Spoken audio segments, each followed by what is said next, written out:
mwaka ndo mwaka tufosi, mtake msitake mtanita bosi. Hi everyone, this is Biki Mani, your Kilimo Faida TV host.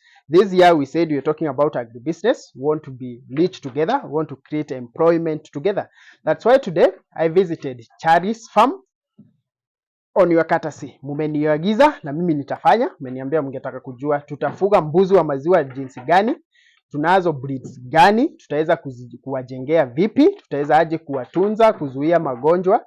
That's why today I am here with an expert on dairy goat farming. Ungana nami hadi mwisho. Remember to share, subscribe and follow our Facebook page Kilimo Faida TV and YouTube Kilimo Faida TV. Wagoja nini? Take your pen and paper, your jembe, twende shambani tukasoma. Yeah, and here we go. How are you, sir? I'm good, and you? I'm fine. Yeah. Naona unaendelea kuzipa chakula. So I'm thrilled and excited to be here at Charis farm. Yes. Because I have keen interest in learning about goat farming. Na wakulima wangu wamenituma, wakaniambia wangetaka kujua mengi zaidi. Yeah. Na tunaomba muda wako tuweze kutuelezea na tutafurahia. So unaweza jitambulisha kwa faida ya mtazamaji wetu. Okay, my name is Kipkorir Felix, and I work here in Charis farm. And first thing nataka kusema to our viewers, you are in the right place. Tusome maneno na mbuzi.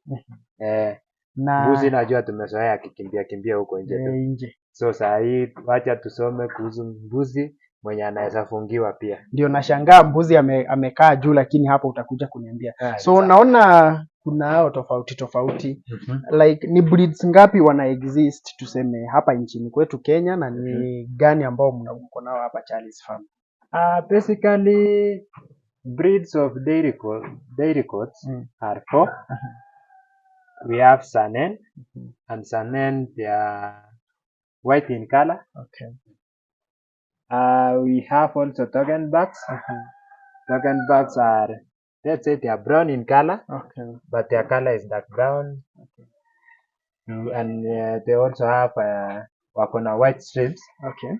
On their face, the ears and the legs. Alpine, they have dark strips on their face, but you find some like this one here, which has white strips. On the back line, they also have a black line. Black line. Yeah. So those are the 3 breeds of dairy goats. Nimesikia watu sana wakitaja sana Alpine. Wenda ni nini kinafanya, na pia nyinyi maybe kuna kitu ambacho ni unique feature ambao umepata kwa Alpine?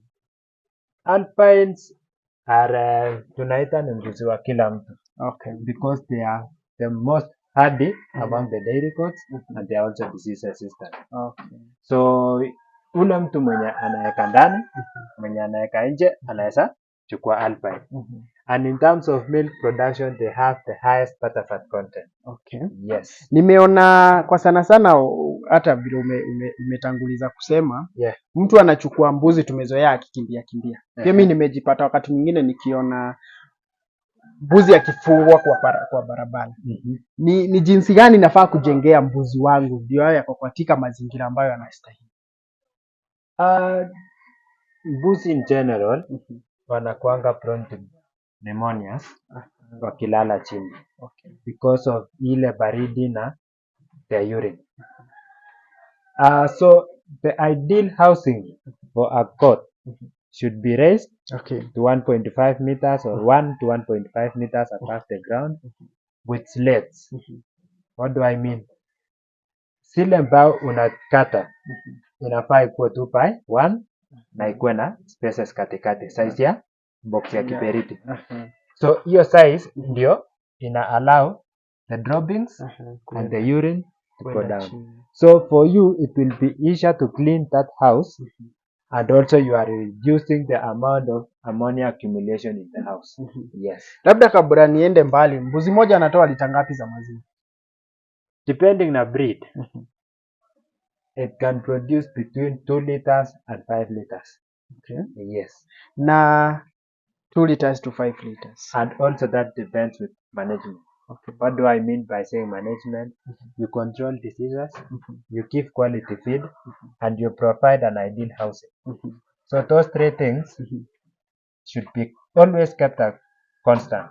Yeah. Tumeanza na kusema the ideal housing. Yeah. Na housing ushatu guide. Nafaa kule hizi ile nyumba kama futi ngapi toka chini?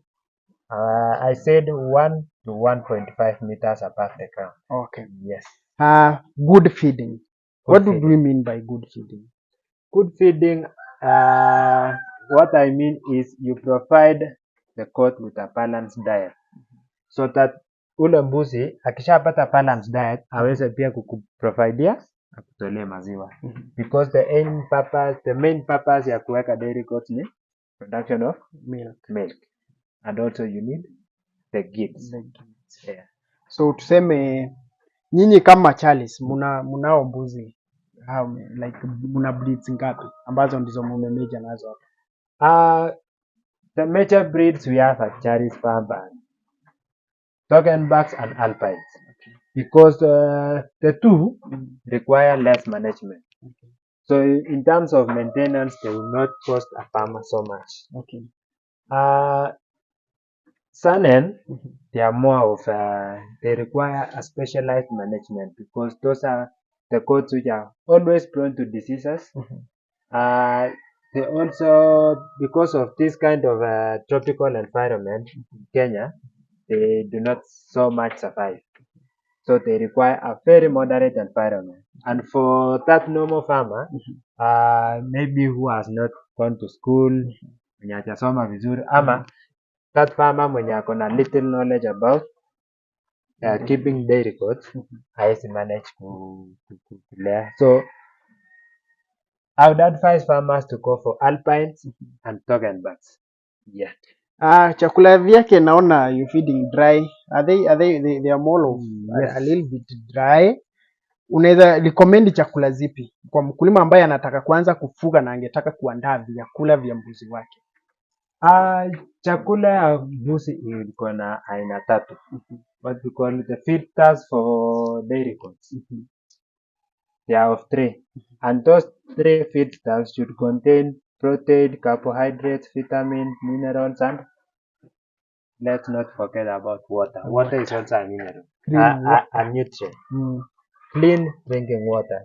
We always say what you can drink, an animal also drinks. So if you cannot drink, you cannot give that animal. You're supposed to give it to the animal. Yes.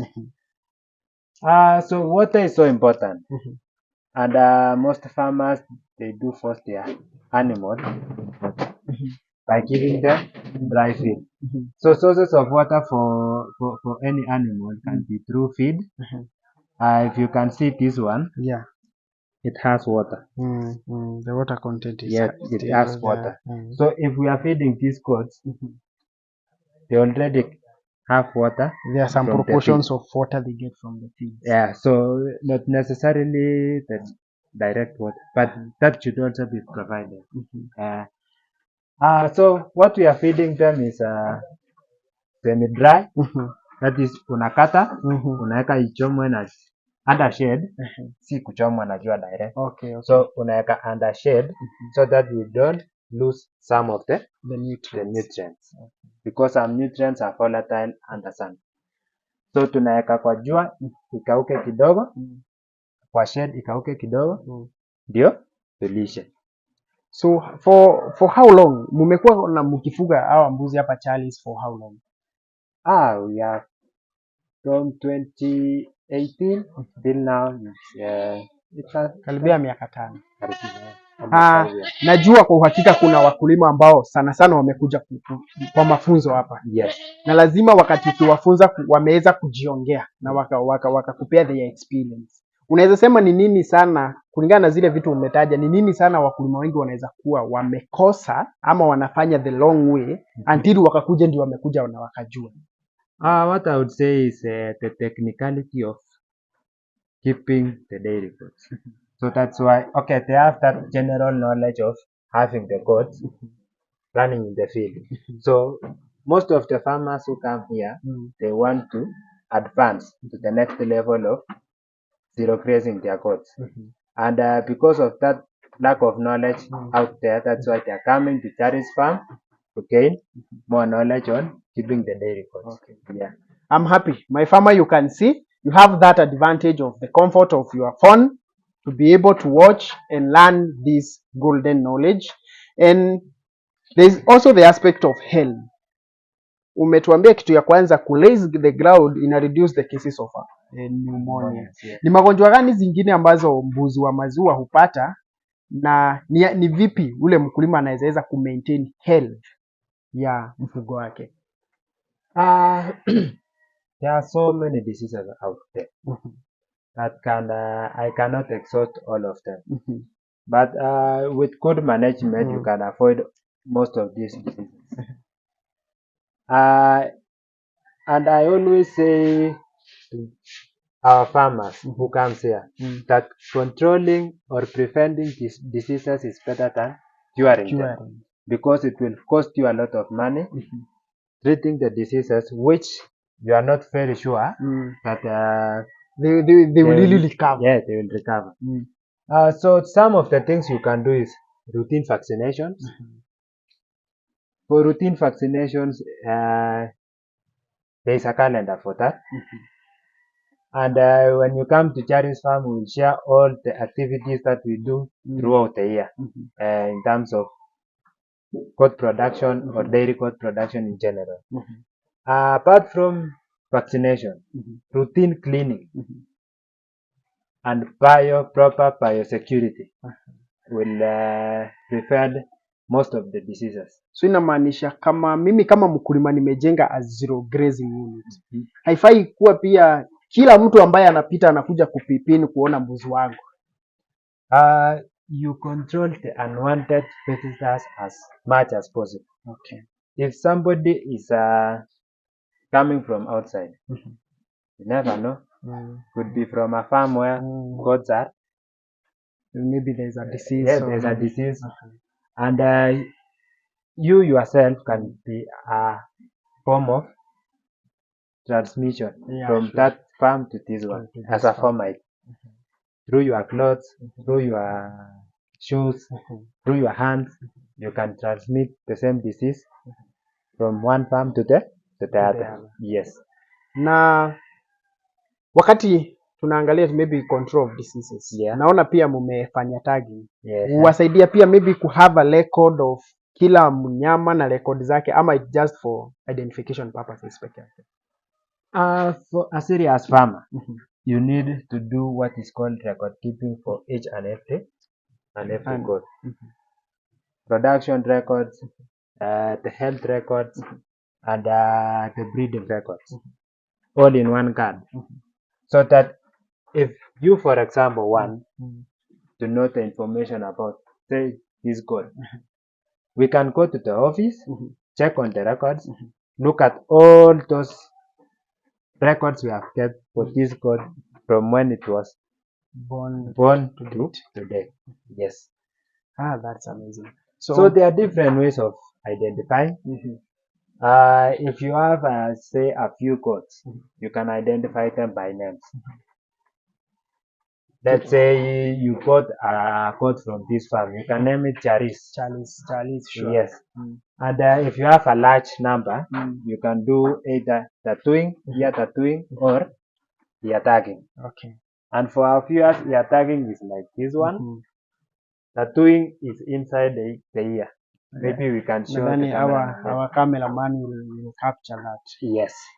Now we've been speaking about the goat, how we're supposed to manage it, and I believe the farmers have at least 70% knowledge. And if you still have a question, you can stream it to us, and you are also welcome to visit Charis farm.